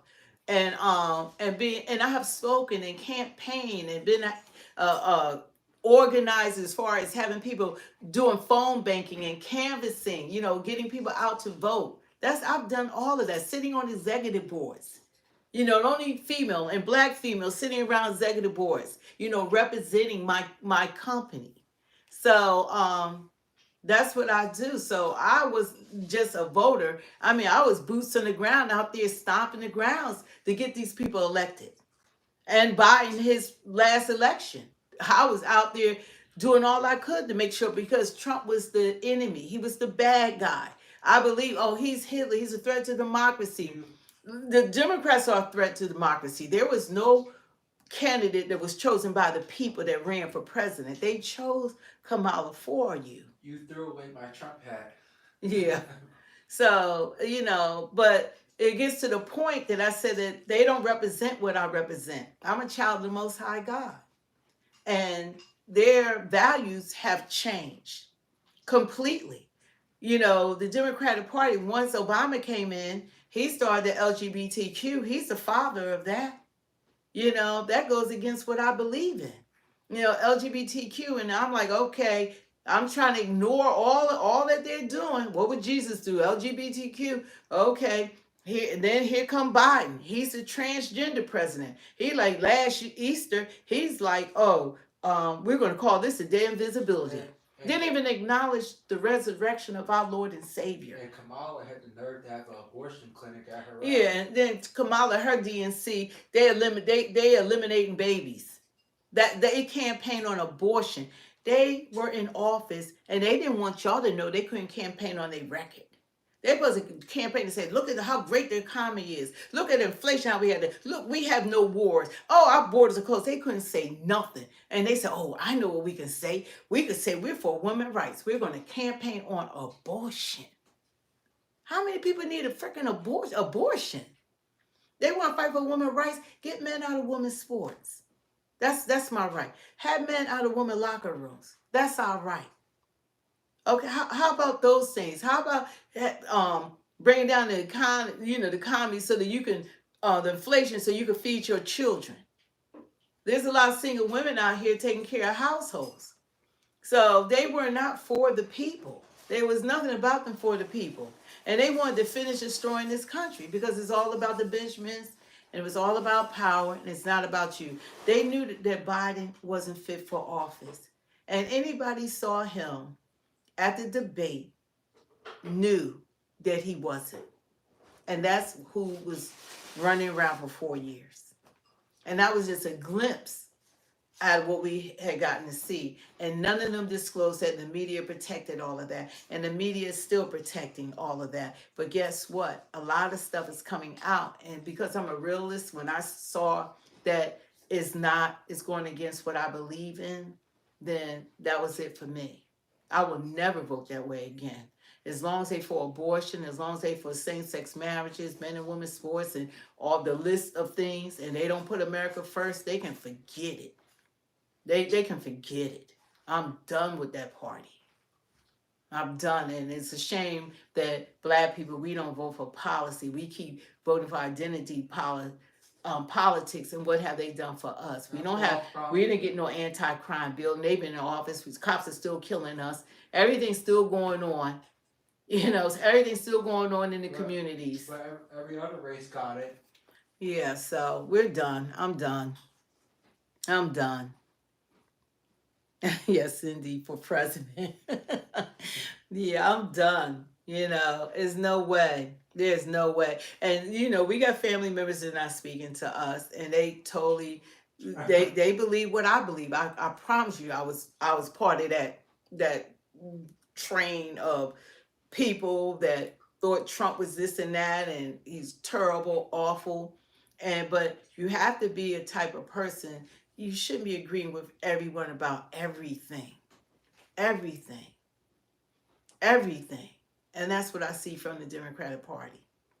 The Democrats won't admit that that party sucks. The leadership sucks. There is no leader. What is it, like a 30% approval rating? Even Democrats don't approve of it, but people get on streams and they'll fight tooth and nail, like, you know, just keep saying about Trump. But Trump is trying to stop a war that he had nothing to do with. You can't put that on him. Huh? For them to win again, they're going to have to be like a Republican. They're going to be like a Republican. That's what, listen to Bernie Sanders. Look at how he's talking now. Look at here. And what's her name? What's her name? AOC. AOC. Her district is like the worst in the country. She's not taking care of her own people in the Bronx, in the South Bronx. You know, they're terrible. Yeah, Qatar gave Trump a plane. Trump said, what y'all talking about? See, we used to pay for everything. He said they gave us a $400 million plane for our Air Force. The Air Force One is like 40 years old. Would y'all rather for us to have to pay for it? Yeah, that's how, yeah, cuckoo for Cocoa Puffs. It's crazy. We need to have people giving something back to us. Look all the money we put out for everyone else. You know, all the money that we have put out. All the money. Well, anyway, you guys, we're going to really get off of this.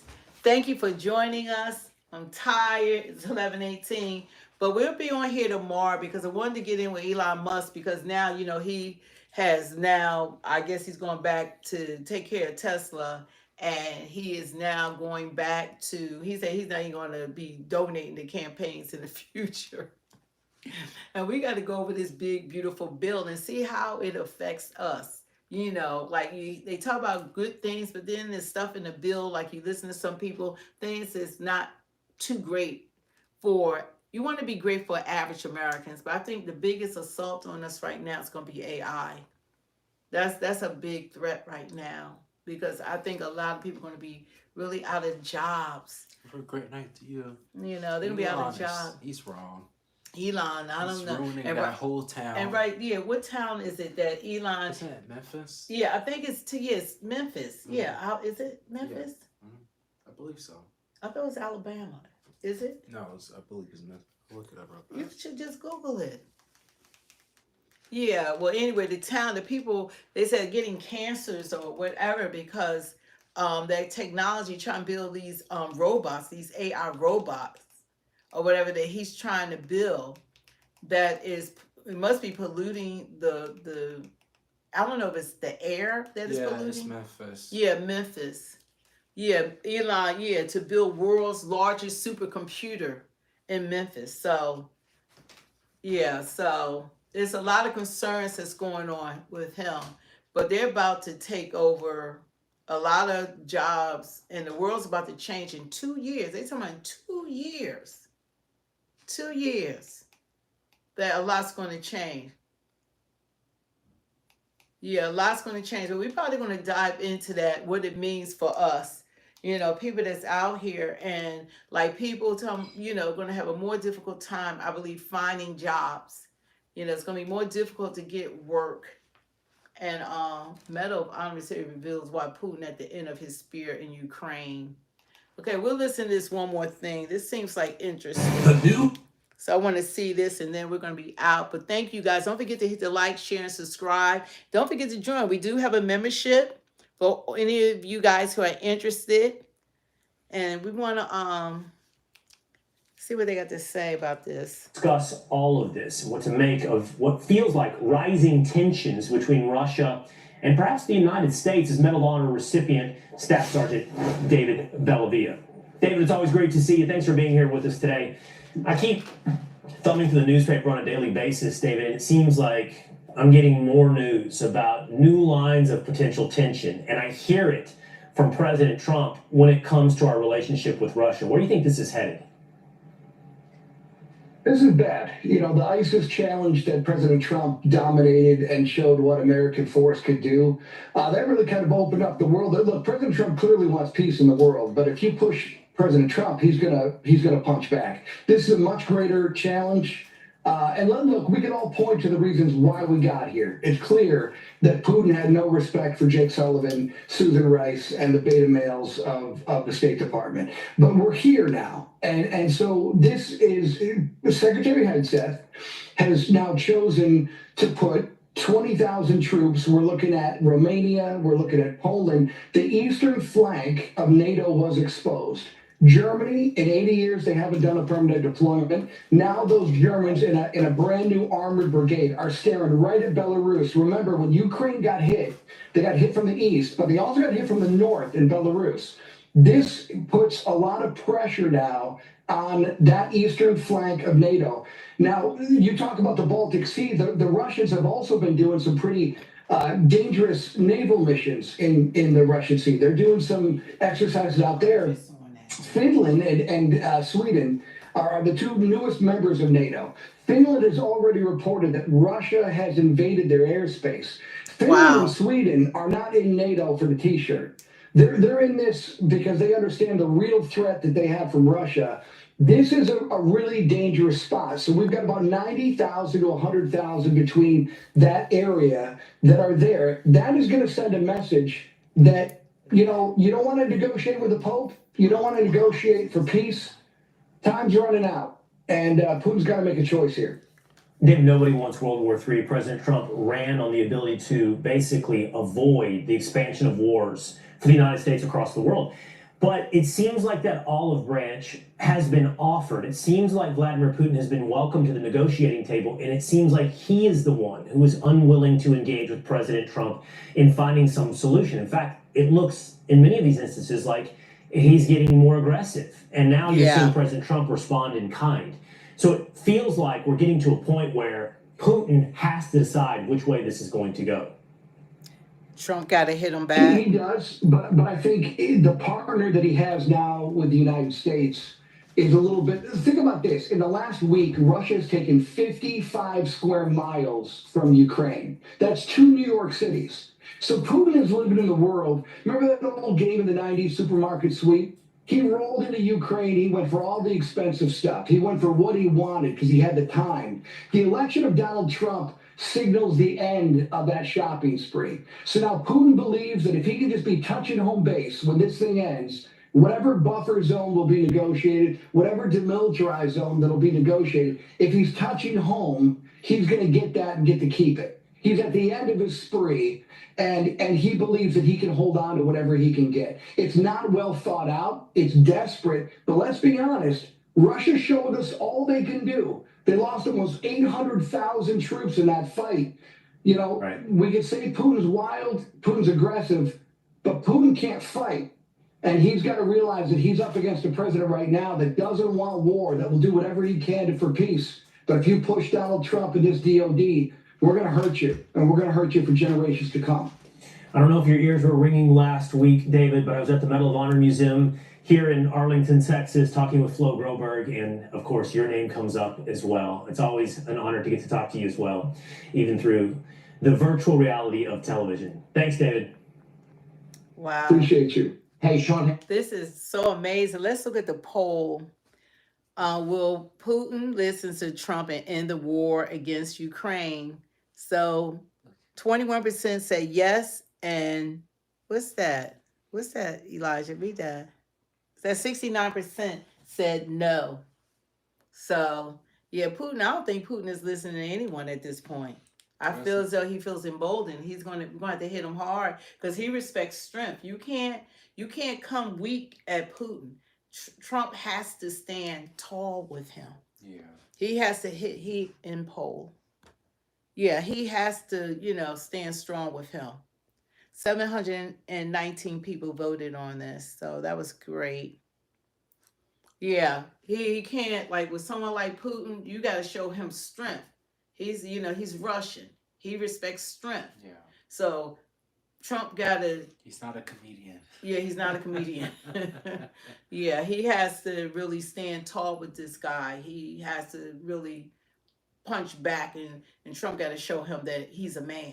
He's a man's man. And that's what this man respects. He doesn't respect weakness or clowns. And Zelenskyy thought Trump was Biden. Remember when he was in the White House, how Zelenskyy was? That what? Zelenskyy thought Trump was Biden. Remember how Zelenskyy was when he was in the White House? Yeah, well, he got pumped. No, but Zelenskyy got pumped up by the Democrats. Yeah. That he had the media, and that's what Trump or JD had said. He tried to take advantage of the media. Those were discussions they were going to have after they had lunch, but he tried to appeal to the American people. But what he didn't understand, what the Democrats was telling him, wasn't how America felt. We want America first. So he was trying to get more money, and we was like, no. That's not the answer. That's not the answer, because this is an endless war. So it has to be negotiated. At the end of the day, someone has to do it, but it looks like it has to be our president that has to do it. Of course. America, I don't know when America ever be first, because you have to handle so many different things, and that wasn't required of the previous administration. They just was living their lives, allowing the war to go on for over 3 years. Where were y'all at then? 3 years.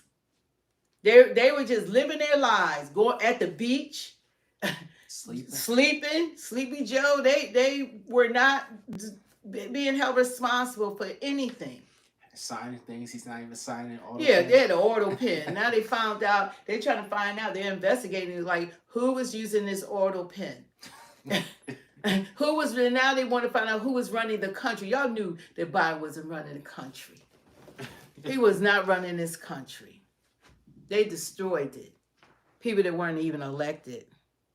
Anyway, you guys, thanks for joining us. We'll probably hop on here tomorrow. We want to do Elon tomorrow and talk about what it means with this AI, what it means about him stepping away from Doge, and what it means about he's not in agreement with Trump with the big, beautiful bill. What's in that bill that he's not in agreement with? Part of it is, he said, we're trying to cut spending, but the bill is still requiring debt. Lay said, LOL, cue deflection, always our fault. Yeah, it is. I'm glad you could admit it. Thank you. We love that. Honest Democrat. God bless you. Well, anyway, thanks for joining Speak the Truth 2.0. We like hearing from both sides. We're going to speak the truth. Whether, the truth hurts. People don't like to hear the truth, but you got to have some kind of discernment. Y'all can see that party was jacked. Yeah. Democratic Party is jacked.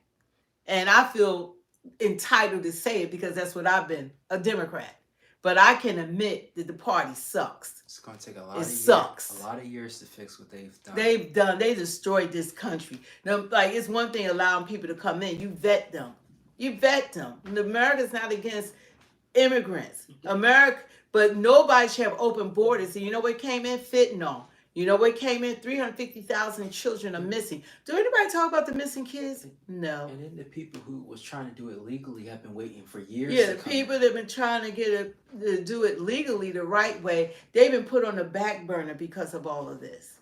And they've been waiting for years, going through the whole process. And it takes time. So anyway, you guys, just like they had an app to come in, Trump got an app for them to leave. So who figures? So hopefully they'll take advantage of that. Trump said they leave that in that manner, then they will, be able to come back the legal way. That they will, then they will prioritize them. And I think that's the smart thing to do. Because they know that they're not supposed to be here. Even though we had administration, they opened up the walls, but told them come on in. But it wasn't about them. It wasn't about American citizens. It was all about votes. It's all about votes. That's what it was about. It was about power. Because votes power. They already got the black vote on lockdown. So they said we get this voting block with 14 to 20 million people, then we'll be able to remain in power. It was a power move. That's what they thought they were doing. That, you know, no matter how many people voted Republican, that they would still be able to have, you know, the most votes because of the illegal immigrants. And they told them, look what we did for you. We gave you luxury apartments, we gave you cars, we gave you $13,000 SNAP per month, we gave you y'all ain't had to work, y'all could steal, kill, and destroy. You don't we catch and release you. You don't have to follow our laws. You get free health care, free education, free college. Yeah. They gave more to them than American citizens. That was a great pitch. They can't speak English and driving. Yeah, they can't speak English and driving. They've been running people over. They can get on a plane, don't have proper ID, but you got to have a real ID or a passport. So it's been crazy, but that's because it was never about them. It's not about them. And it wasn't about the American people. It was about power. It's all about power. Y'all got to see, this is what's it called? A house of cards. The house of cards. This is all about power. This is politics. You got all these players, and they've been playing us and gaslighting us against each other because you red, you blue. No, we're one nation under God. We're one nation under God. We got to stand together as Americans. And they're ruining like the best states, like New York City. New York, Los Angeles, California, all that's done. They destroyed it. Yeah, okay. You know, but we got to stick together. We're one nation under God. You know, and there's only one president at a time. If you don't like who's president now, you get to vote in 4 years for a new president. So that's about living in America. We had to go through Biden. Now, okay, Trump. I ran for Trump to be in office. Then the Democrats suck. I can't say. They don't even like each other. The approval rating is at the lowest I think it's been in history. So bad. And we haven't even heard all the junk that's coming out. If y'all really want to keep up, y'all gotta open up your ears, stop being biased like I had to do, and just don't even listen to msnbc or Fox News. Find a news channel that you trust that's neutral. That's not any of them. My first girlfriend was a Spanish girl. So. Oh, thank you for speaking the truth. Read that. Can you read that for me? Thank you for speaking the truth and keeping the fight. I don't know why Bonnie and Cash are not doing their job. Yeah, thank you. Oh yeah, you know what? I think what's going on now, Trump said he fired someone because he said they're not getting enough people out. I don't know if it's the judges that really have nothing to do, that they're taking power from the president. But he said it's not at this rate, it'd be 300 years trying to get these people out. But the thing is why it's so important that it's unsustainable. We don't have the money. We can't afford it. America's broke. We can't afford it. And that's the bottom line. We can't afford them on our health care like this. Not all these people all at once. We can't afford them in our educational system. They don't get extra money because they can't speak English, and they need teachers to be set aside to be able to teach them. Our kids are suffering because they're not getting an education that they should be getting as well. What happened with Van Hollen? What has he been up to? He's trying to become the leader of the Democratic Party. He probably in El Salvador fighting for Garcia. They don't fight. None of the Democrats fight for Americans. Okay, they fighting for illegal immigrants. None of them are fighting for American citizens. They don't have any plans for Americans. None. They are empty vessels. They don't have no plan. They don't have no healthcare plan. They don't have no job plan. They don't have the interwar plan. They don't fight for Americans. They want y'all to be focused on illegal immigrants. You know, that's what, let's fight for them. The threat to democracy. Oh, due process. But nobody had due process when Bill Clinton was president. He deported 12.3 million. They want them to be focused on Trump bad guy, Trump villain. Yeah, as long as the media is so influential. Yeah. Nobody said nothing about President Bush deporting 10.3 million. They said Obama deported more than anybody. He even had people in cages. Where was the outrage? Where was the due process? You know, it's insanity. Trump, he I think he had, what, 100,000 people? And he had 50 injunctions. He only deported like 100,000. Maybe, I don't even know if it's that many. He got 50 injunctions, where the other presidents, they had 0 injunctions. They fight him no matter what he does. That's how it is, y'all. That's how they see when you build hate like that and it get in people, and that then they can't, even the good stuff, they can't hear. They can't give them credit for. While the people that did all this to us, we're no rallies against the Democrats. They hands off should have been rallying against the Democrats because they did this crap. The Mr. Booski said Obama was the deporter in chief. Yeah, he was deported and nobody said nothing. And Trump got 50 injunctions. Anyway, you guys, I'm going to jump off of here. You could be on here just about all night, you guys. But God bless y'all. Don't forget to hit the like, share, and subscribe, and the notification bell. And we're going to, God willing, we'll be on here tomorrow because it's like stuff that we really want to talk about. I want to get to Elon. Someone said a great point, though. What did they say? Everyone in the comments is saying, that due process crap. And someone replied, said they skipped all the due process sneaking over the border. But they need due process to leave. But nobody else never needed it. Nobody else needed it. None of the presidents, right? You see, y'all have us in the poorhouse. America is going to be the poor country. We're going to be that third. They turning us into a third world country. You know that. This is becoming a third world country. The stuff you see overseas and all that stuff, that's happening here now. And y'all just go ahead, keep on doing what y'all doing. Keep destroying the country. Keep on raping people and all this stuff y'all do. Just keep on doing it. Keep on. Pretend to be high school students. Pretend to be high school students. They had a 24-year-old in high school. Illegal immigrant. How many more of them are pretending to be high school students that's in the schools without children? Okay, y'all want to overlook everything that's going on. Y'all could be in bubble land all you want to, but I just want America to be looked at by our president. I want him to look at our concerns because nobody from that previous administration was listening to our concerns. They didn't care how much Americans were suffering while they were rewarding people that illegally entered the country. And that's not against them. I mean, they had, why not? If you got a country saying, come in, we don't care about our citizens, but we'll give you $13,000 a month in food stamps, and we'll give you $30,000 for this. We'll give you cars, laptops, education, health care. You don't have to work. We'll do everything for you. We'll give you license, and y'all can't even drive. All these things. That was a great opportunity for them. And y'all don't even have to become a citizen. We're going to let you in because guess what? We want to legalize y'all so that we can retain power. But we don't care what y'all do to this country in the process. That's what they said. That's what they did. And that wasn't right.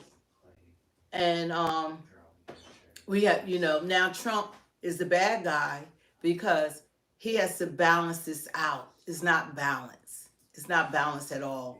And I think it is really offensive to our military, men and women that fought for this country, that they don't get any of these benefits. It's wrong. It's wrong. I have military in my family. It's just wrong that they're not being taken care of. And that's wrong. So I salute all you guys. We just celebrated Memorial Day, and we want to give our respect to our troops, the ones that fought for and died for this country, that they deserve better than this. And we got the 4th of July coming up, and then eventually we'll have Veterans Day. But we need to take care of our own because that's a lot of sacrifice. There's a lot of sacrifice. A lot of them that do live and come back, they're not the same because of what they have gone through fighting for this nation. So anyway, you guys, we love you. One nation under God. Put God first in your life. We don't serve the red or the blue. We serve Jesus. We don't serve man. We serve our Lord and Savior. So anyway, God bless you. I say anything before we get off? See you, everyone. Okay, don't forget to hit the like, share, and subscribe, and notification bell. Thank you for the likes. Thank you guys for giving us the likes. We appreciate it. See you guys. All right, it's 200 people still watching. Yeah, we gotta get off.